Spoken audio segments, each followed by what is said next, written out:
Asam amino. Assalamualaikum warahmatullahi wabarakatuh. Perkenalkan, kami dari kelompok 4A yang beranggotakan saya Mirani Putri Suryamsi. Saya Firmalia Herliani. Saya Fadila Sarafija. Di sini kami akan membahas materi mengenai asam amino. Selamat menyaksikan.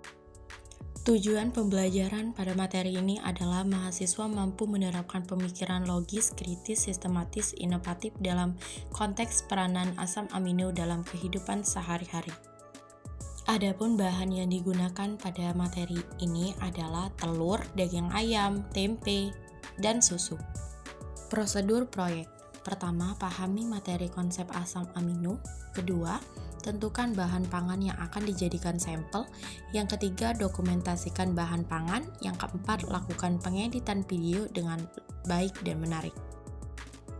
Asam amino adalah unit pembangun protein makhluk hidup yang berjumlah 20 jenis melalui ikatan peptida antara gugus karboksil dengan gugus amino pada asam amino lain.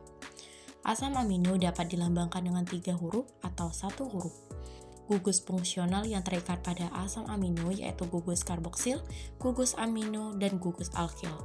Gugus amino memberikan reaksi asetilasi, gugus karboksil memberikan reaksi esterifikasi, dan gugus alkil memberikan reaksi ligase, liase, oksidasi, reduksi, dan lain-lain. Adapun ciri-ciri asam amino yaitu semua asam amino mempunyai gugus karboksil dan gugus amina pada atom C yang sama semua asam amino kecuali glisin yang memiliki atom C. Asimetris semua asam amino pembentuk protein mempunyai konfigurasi absolut L. Asam amino dapat membentuk ion dipolar atau Zwitter ion dan semua asam amino dapat bersifat asam dan dapat bersifat basa atau bersifat non-polar. Daging ayam merupakan sumber protein berkualitas tinggi serta memiliki kandungan asam amino yang lengkap. Daging ayam rata-rata mengandung 20% protein dengan total asam amino esensial lebih dari 40%. Daging ayam memiliki kandungan asam amino esensial yang tinggi seperti lisin, leusin, asam glutamat, dan asam aspartat.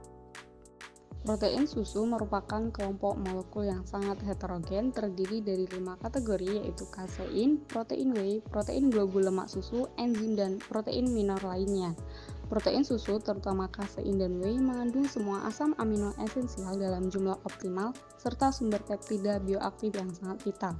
Secara khusus, asam amino bebas yang paling melimpah dalam susu mentah sapi, domba, dan kambing adalah asam glutamat 9,7 mg per 100 gram, tirosin 4,72 mg per 100 gram, dan glisin 4,54 mg per 100 gram. Tempe adalah makanan fermentasi yang terbuat dari kedelai. Selain kaya akan protein nabati, tempe juga merupakan sumber asam amino esensial yang sangat baik. Terdapat 8 asam amino esensial dalam tempe yang terkandung secara seimbang, yaitu triptofan, fenilalanin, lisin, treonin, metionin, leusin, isoleusin, dan valin. Telur ayam merupakan sumber protein hewani yang relatif murah dan mudah didapat. Anatomi susunan telur dari bagian dalam ke bagian luar adalah kuning telur 29%, putih telur 61,5%, dan kerabang telur 9,5%.